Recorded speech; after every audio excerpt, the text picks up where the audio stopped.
Piala Dunia 2026, siapa sebenarnya paling untung? FIFA ke negara tuan rumah? Mestilah FIFA yang lebih untung. Kenapa pula?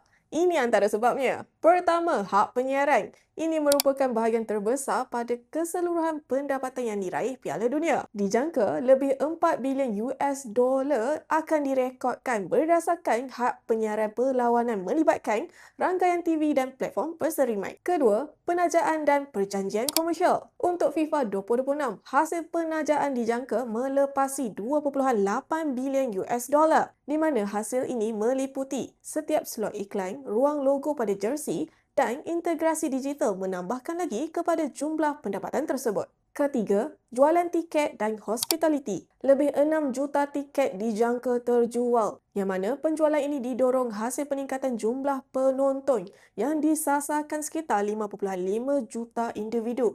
Lebih tinggi berbanding rekod yang dicatatkan sekitar 3.4 juta orang pada tahun 1994. Keempat, pelesenan dan barangan cenderamata. Hasil ini melibatkan jualan barangan seperti jersey pasukan serta cenderamata rasmi yang dilaksanakan oleh Piala Dunia.